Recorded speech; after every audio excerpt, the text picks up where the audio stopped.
Thank you so much, Maydell. Welcome to everybody, and welcome, Michael. Welcome back. I mean, you know, you're a longtime IJSer, as Maydell just mentioned. Here's the book, which the first comment I have to make, by the way, is, as my wife said, that's a beautiful cover. It's really a really amazing cover. And also, we are now publisher siblings because, like my book, your book is also published by Ben Yehuda Press. So shout out to Ben Yehuda Press and the great work that they're doing. And thanks to Larry Udelson and his work at the press. So encourage everybody to purchase a copy if they haven't already. My first question for you, Michael, is I'm really curious to know who you were imagining as you wrote this. Who's the audience for this book? I can imagine a broad readership, but I also I wonder if you had any particular communities in mind. Well, thanks for having me and for this conversation. You know, on one level, of course, like any author, I want everybody to read the book, but to give a real answer, it came clear to me, something happened to me a few weeks ago that I was, my wife was actually invited to be on a panel at an art gallery in Soho in New York on the subject of Jewish artists and the relationship to their art and Judaism. And I won't go into all the details, but the thing that struck me was, as the artists were introducing themselves, one talked about his work and said, you know, I think I'm a pretty good Jew. And then the second one talked about their work and said, I think I'm a mediocre Jew. And the third one, who was the gallery owner, said, I think I'm a bad Jew. And then the one who said they thought they were good Jews said, I was being sarcastic. And it became clear to me that their definition of Judaism was all about ritual and synagogue, where they either felt disconnected or they felt ignorant. And, you know, the good Jews were the people that went to synagogue, and then they were them. Mm-hmm. And this is such a deep misconception of what Judaism is about, that Judaism is really about what I call the Jewishly Jewish things, the things that only Jews do, rather than what Judaism is about is wisdom and practices to take the most precious gift that we have been given, our lives, and live them with purpose and meaning. And so I really want all the people who think that they're not a part of the community and not really welcome in the community, you know, the fantasy would be that they would find their way to this book, which suggests a very different vision for Judaism and Jewish life.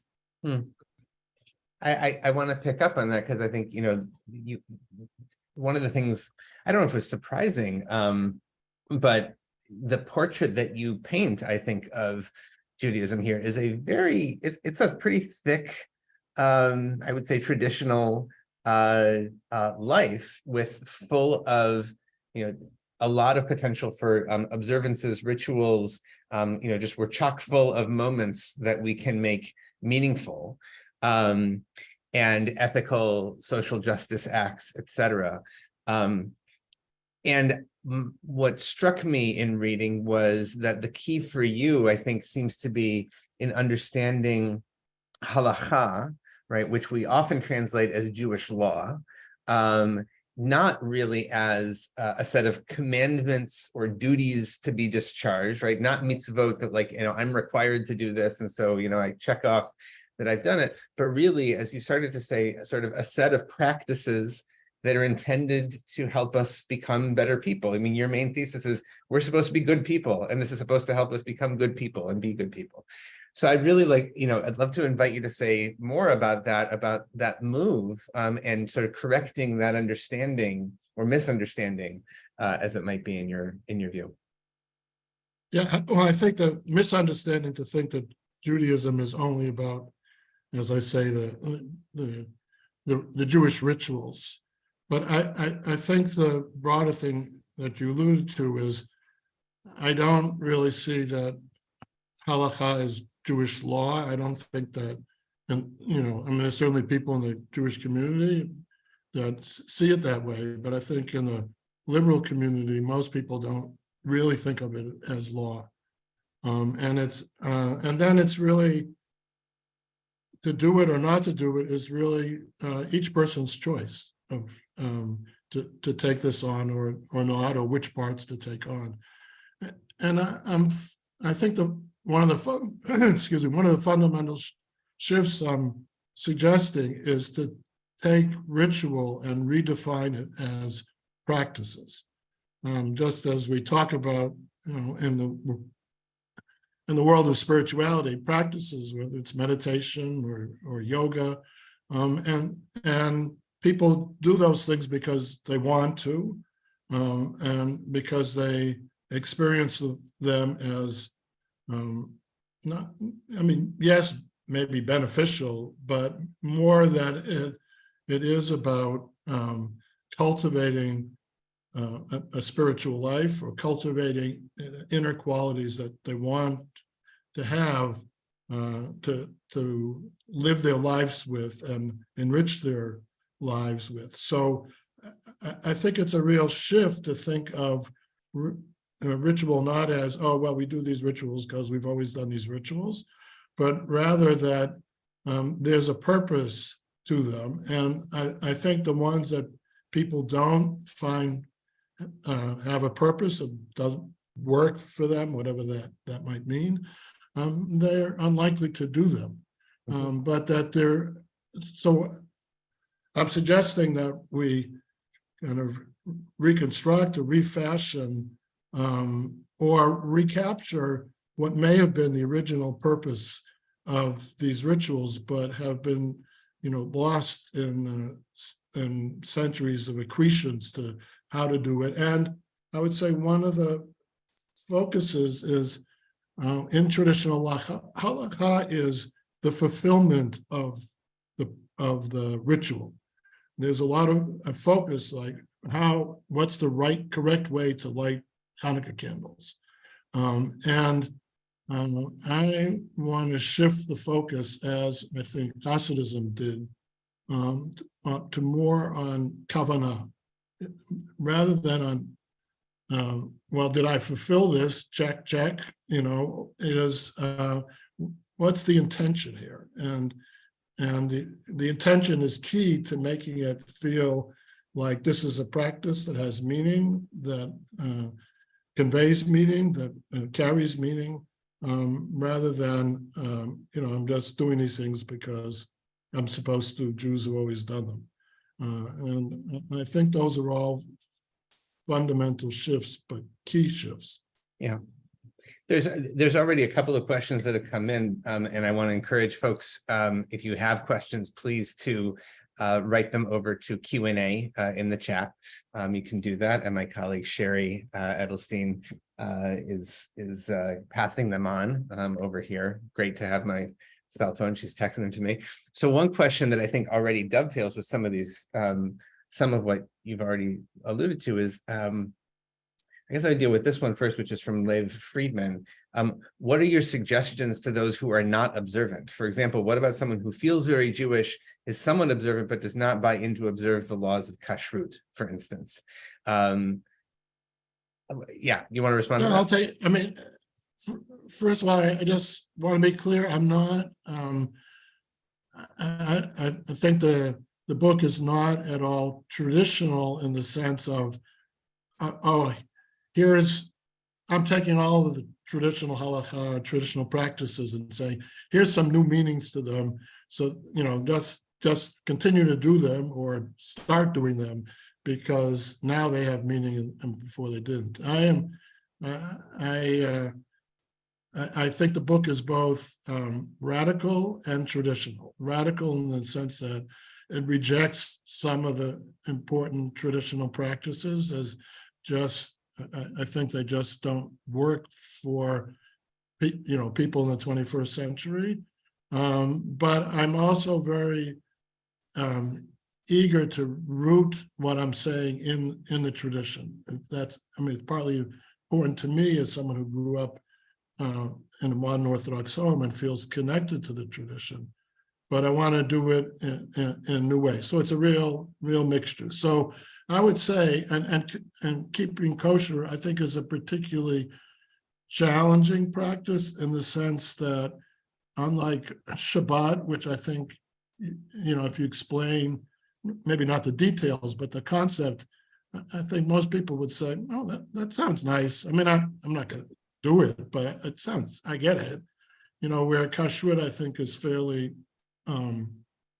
inexplicable, or it's hard to, and there are, half a dozen or more other food practices that make, clear sense, right? So if you're vegetarian, nobody says, well, that's weird, but wait, you don't mix milk and meat? Well, I really don't get it, so I would say that I think eating and food is a key aspect of life, and having a spiritual practice around that, whether that's kashrut or vegetarian, whether it's expressing gratitude before eating, or I talk, I have a section in the book about striving to cultivate satisfaction after eating. I think those are all very important spiritual practices, and they may be, not at all done in traditional ways. So I think that a lot of the questions that I'm seeing coming in, and some of even where we're going right now, leads me to this question, and I think other questions will emerge from it. You say in the book, you had originally planned on writing 10 principles, right? Good number, 10 commandments, 10 principles, 10's a good number. And then you realized, oh, you know what? I really need an 11th chapter, right? And which had to do with the principle of living in an open society. And to me, this was really one of the most interesting chapters of the book, right? Because of the questions that you deal with there. This is where you take up things like intermarriage, Israel, etc. You also say something there that I resonated with a lot, namely that in today's world, American Judaism really has to compete. We're forced to compete on the open marketplace with other traditions and value systems, which I think, is appropriately like Kaplanian, as an heir to Mordechai Kaplan. And so my question for you is, what is Judaism's value proposition on that open marketplace? If you were making a billboard for Judaism on the expressway, what would it say? Because I think that really is so much at the heart of what you're talking about. You don't have to do kashrut necessarily. You're saying you don't have to do kashrut necessarily as it's written here. And by the way, there's a lot of good practices that are out there. So why this one? Well, ultimately, for me, if Judaism is an old tradition that's been in. The Jewish people have had a conversation about for 3,000 years, more or less. And I think there's a lot of wisdom there.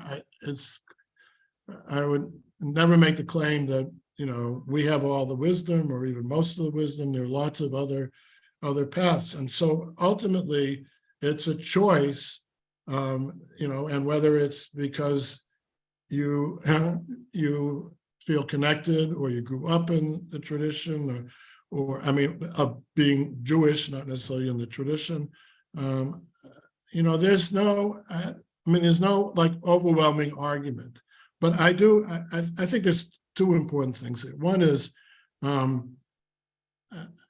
talk about the brilliance of rabbinic Judaism, which has been the form of Judaism, for the last 2,000 years or so, where the rabbis created a Judaism that was portable, that Jews could take wherever the winds of misfortune carried them in the world, and didn't require, going to a temple in Jerusalem, et cetera, et cetera. It could be any place.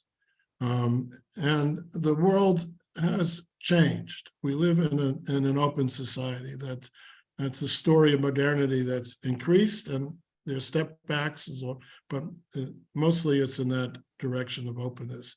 And I think now we need a Judaism that's permeable, not so much portable.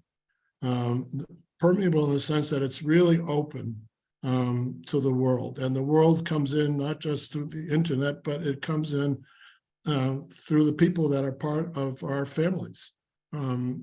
Increasingly, there are people who, didn't grow up Jewish or are not Jewish, who are part of our families. And I think instead of seeing this as a problem, I think it's an opportunity and challenge.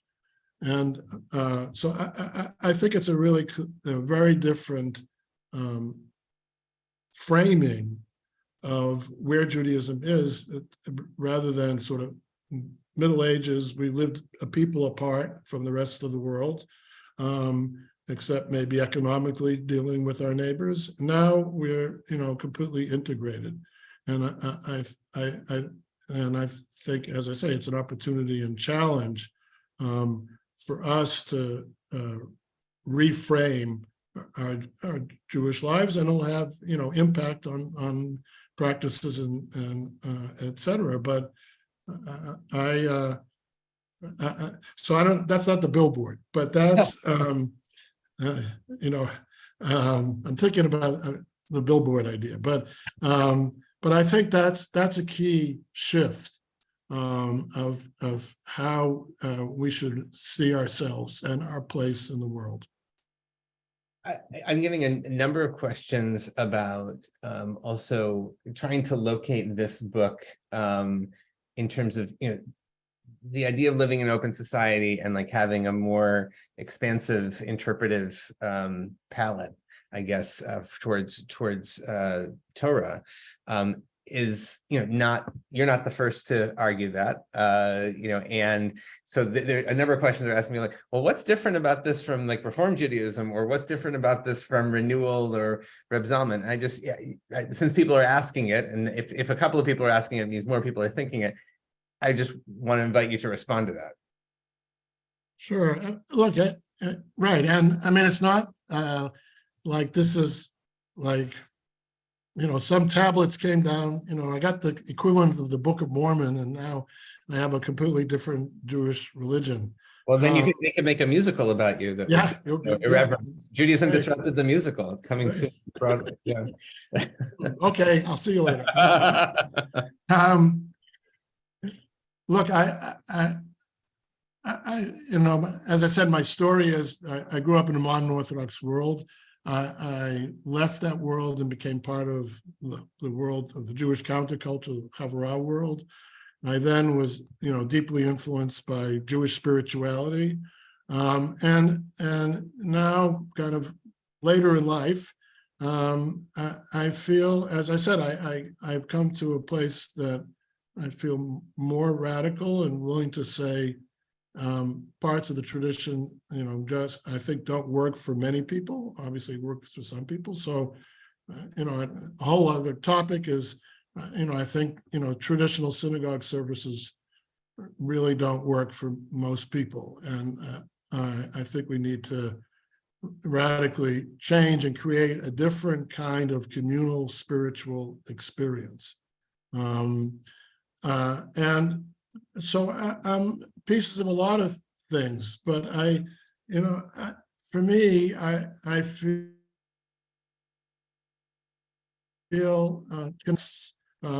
maybe not, the practices so much, but the Jewish text. So, for instance, one of the things I discovered in the course of, researching and working on this book is that there's a third category of mitzvot in the tradition that, despite my strong Jewish background, I never heard of. And, usually we know there's two categories. One is mitzvot that are between people and God, and another with mitzvot, commandments between people and their fellow human beings. Well, there is this little known category called mitzvot bein adam la'atzmo, commandments between a person and themselves, which, as I said, I never heard of till recently, and many people have not heard of, and it felt really important, really striking to have this category, which is a way to talk about your spiritual life, which is a way to talk about cultivating qualities that you want. And some of that is in the Jewish tradition, but this became a way to label it, to talk about it, and to emphasize that this is, now there are three focuses or foci of your life. One is other people and your relationships with other people. One is to God, or to that which is something that's larger than yourself, or to the universe, whatever belief you have there. And this focus on your inner life and cultivating qualities. And that became an important teaching, and was one of the 11 principles in this book. And it feels new, and at the same time, it's traditional, both a little bit because it exists, I didn't invent it, and because there are pieces in the tradition of focusing on midot, on focusing on these qualities.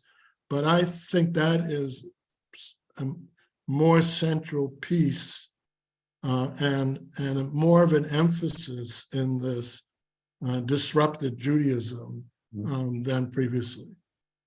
I wonder if let's double click on that, as one of my friends likes to say, because you've talked about how thinking of mitzvot, our set of commandments, quote unquote, as really as practices, right? That these are practices, and not only ritual practices, but social practices, interpersonal practices, legal or social justice practices, etc.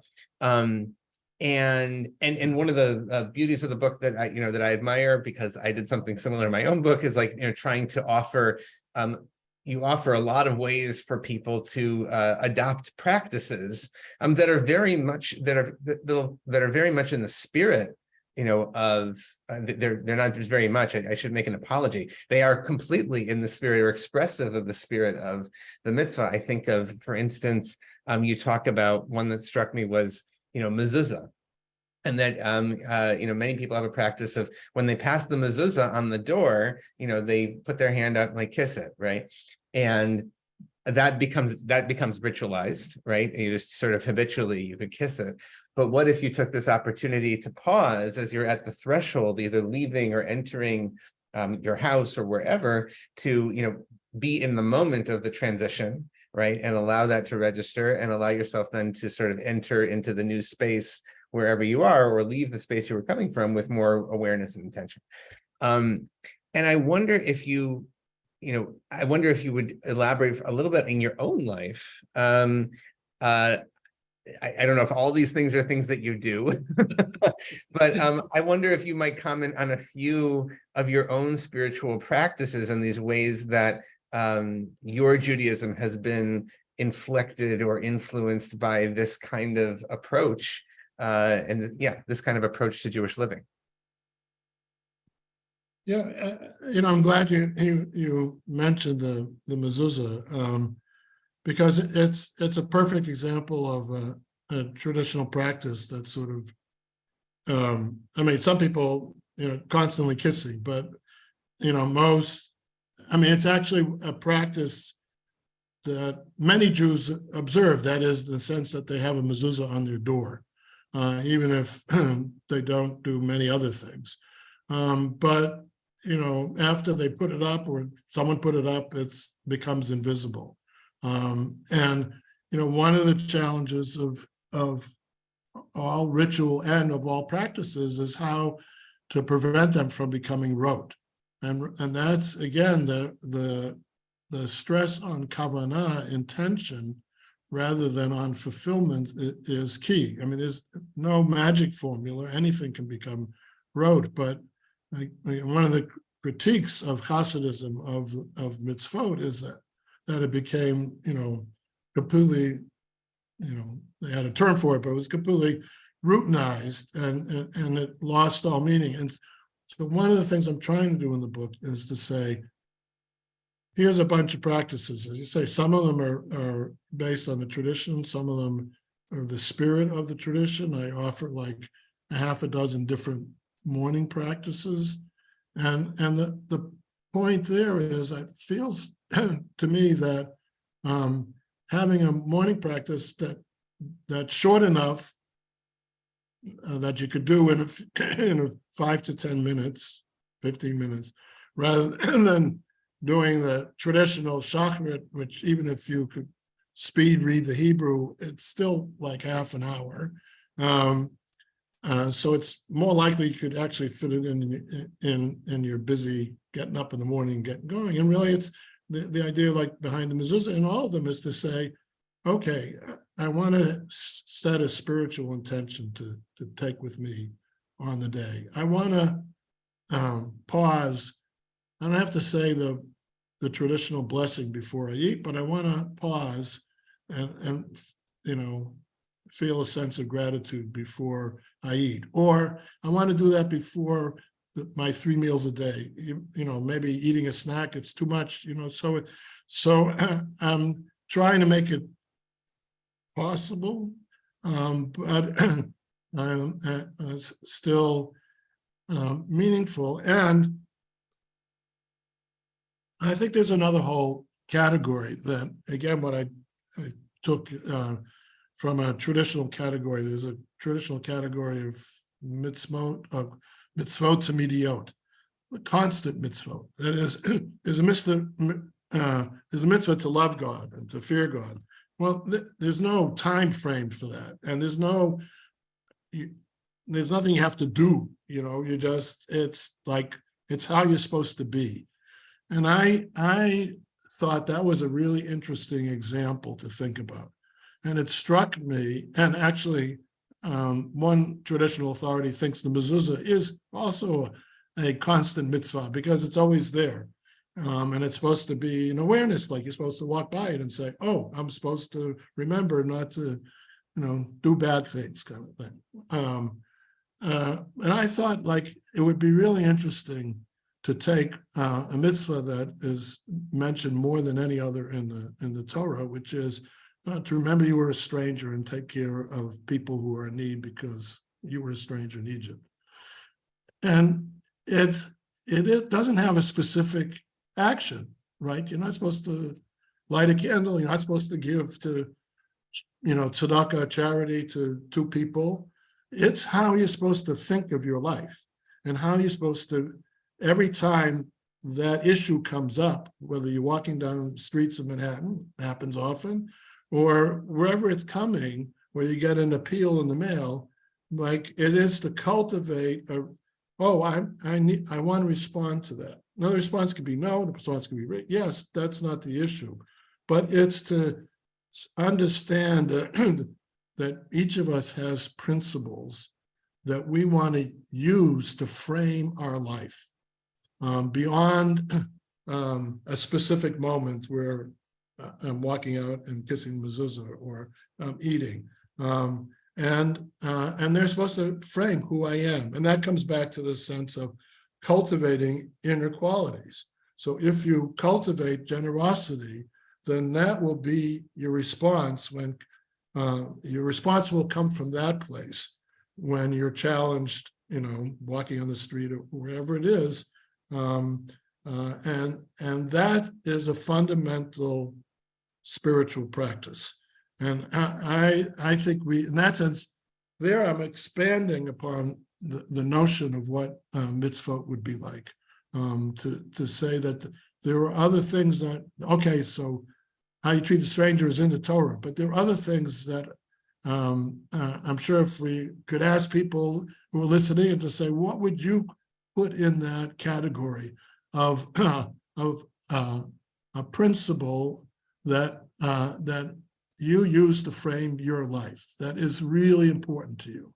And it isn't like specific, oh, I do X, Y, and Z, but it is part of how I live my life with that as the principle I strive to live by, or these principles. And that too, I think, is really interesting and challenging. And I think, if I say so myself, a somewhat new way to think about the tradition and how we live that tradition.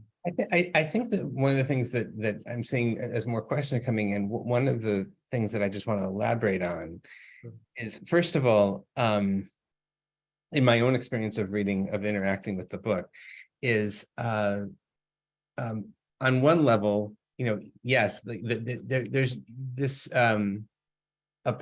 having a disruptive, quote unquote, approach to Judaism. I mean, you yourself 50 years ago issued and we'll get to that, a book that was disruptive, but might have been more disruptive, even with the Jewish catalog. But a lot of what you're saying certainly has resonance in Reform Judaism or in other, forms of liberal Judaism, starting with, the basic notion that I'm not experiencing the mitzvot as a set of commandments and duties that I have to discharge, but that these are, as the Zohar might put them, these are mitzvahs, tzavta, as forms of connection, or eitzot. These are advice, ways for us to connect with the divine. What I found unique about this book was myself coming from also, an Orthodox background. In my education and in my living, that I found it spoke, I could imagine this speaking to a very broad swath, right? And I think we were talking about before everybody came in.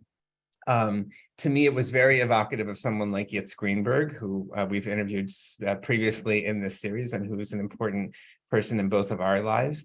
Where I think there's a very pluralistic notion to the way that you're presenting it here. And I think it's not, I think that someone who lives their life with a sense of chiyuv, with a sense of obligation towards the mitzvot, could still very much relate to everything you're saying here, right? And in that sense, I think it's more of a Hasidic almost take on it. It's not rejecting the notion that you could live this as with a felt sense of obligation, but what it's really saying is, if you're not living it with an experience of how this is contributing to me being a better person, or my flourishing as a human being, then there's probably something wrong, right? So in a certain sense, you're responding to, on the very other end of the pole would be someone like Yeshayahu Leibovich, right? Who might say, you do these things because God commanded you to do them. You're saying, no way, right? That's not going to work, right? And then each of us is going to have our subjective experience of how we relate to that. But fundamentally, it has to contribute to our flourishing as human beings. Otherwise, at worst, we're going to suffer a lot of angst, and disassociation from the mitzvot. So I wonder if that might be helpful as a formulation. Yeah, no, I think that's helpful. Though I wouldn't. Yes, I mean, that the mitzvot are not law. I think certainly Reform Judaism. So it isn't everything I'm suggesting is new or unique. I do think that part of what I'm saying is I think that there is much in the tradition, maybe not the way the tradition is observed today, that I think a lot of Reform Jews would feel like, like, never heard of that one, Shmini Atzeret, never heard of it, this holiday, etc. So what I'm saying that there's more there that even people who are in the Jewish community forget about the artists, I started with, who have, rarely have been to a synagogue and, have no idea what's going on there, kind of thing. And so that's what I'm saying. radical because, I reject, if it doesn't make sense, I don't think they should do it. I think, as I said, prayer is really difficult. I think, in fact, I think will be controversial, that anybody who says that they know exactly what God wants and they know the Torah and their Torah is the only Torah, that's actually a form of idolatry, because I think God is unknowable, and we have pieces of the truth, not the whole truth. And as a pluralist, it feels it's hard not to hold that position, because otherwise, well, Christians must be wrong and Buddhists must be wrong. And, once you say, well, there's truth everywhere, then like, I don't know, what that means. So and I would also say that a lot of the paradigms of rabbinic Judaism, which have to do with dualities, I think need to be rejected, because too often they lead to hierarchies. And that's a fundamental shift for rabbinic Judaism. It's not just saying like, okay, we're going to be egalitarian and include women as equal. I mean, that's a paradigm that underlies much of rabbinic Judaism, and I think it's a problematic paradigm.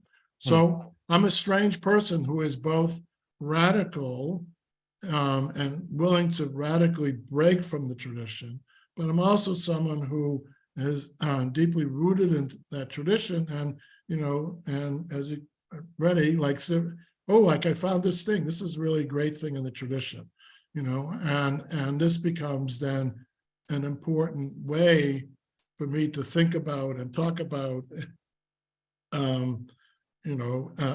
different practices or different ideas about the tradition. So, you can put me wherever you want on the spectrum, and it's partly also I don't think denominationalism is very useful anymore. But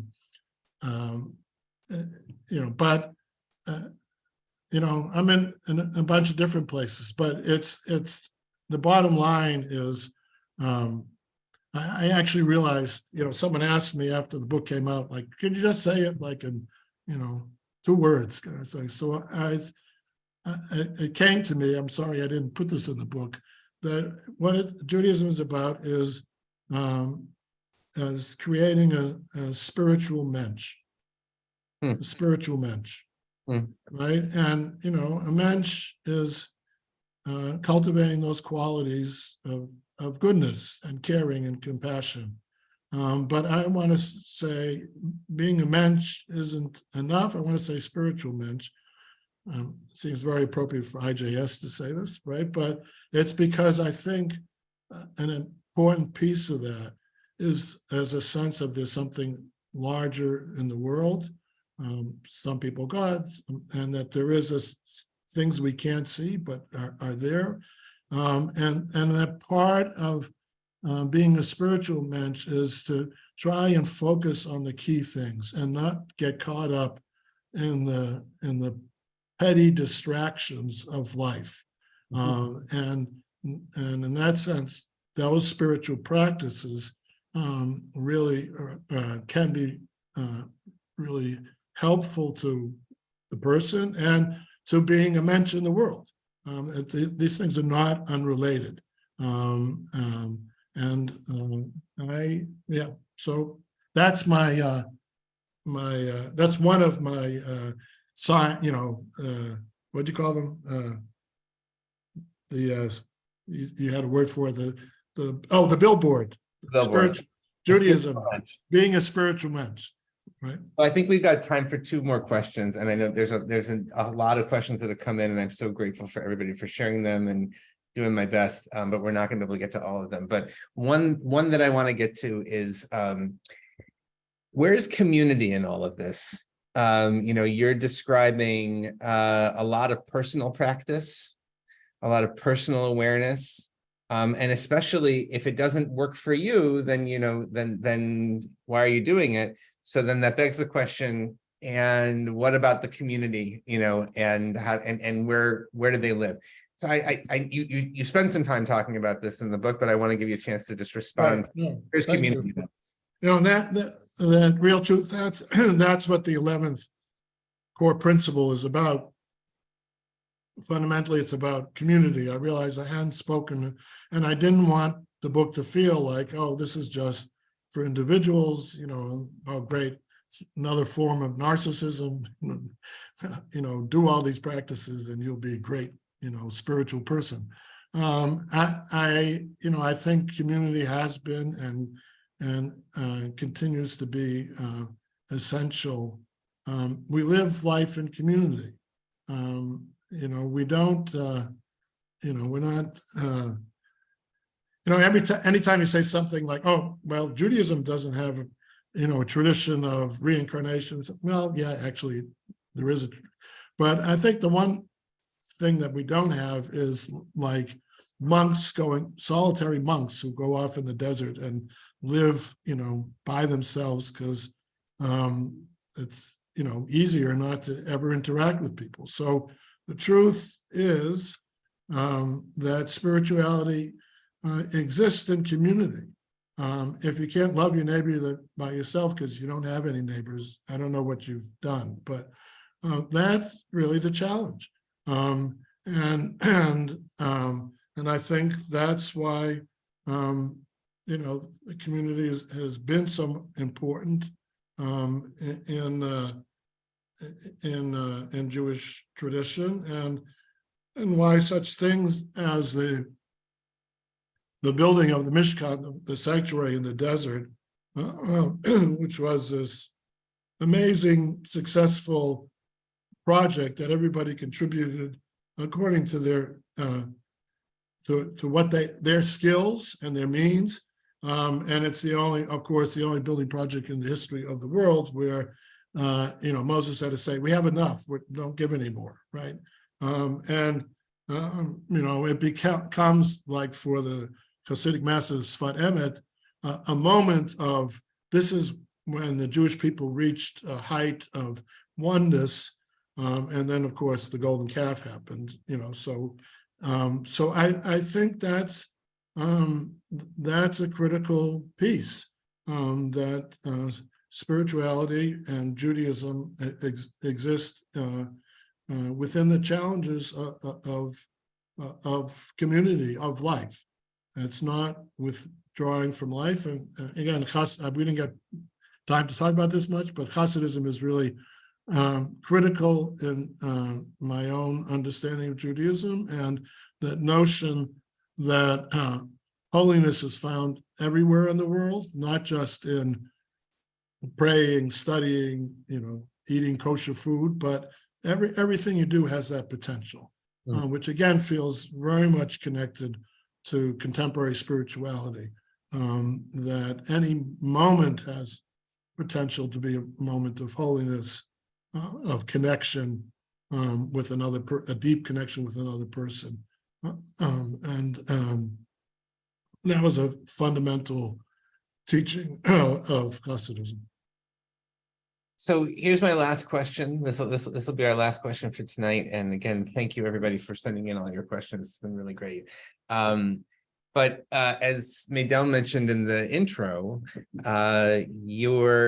this comes out 50 years exactly after the publication of the Jewish Catalog. And as the cover of the book reminds us, Rabbi Michael Strassfeld, editor of the Jewish Catalog, 300,000 copies sold. So you know, sell a few more, you'll be up there with McDonald's.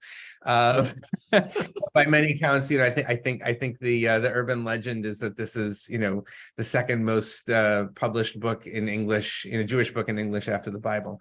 And it seems to me, 50 years later, that this is a bookend to that this book reads to me as somewhat of a bookend to, you know, to the catalog.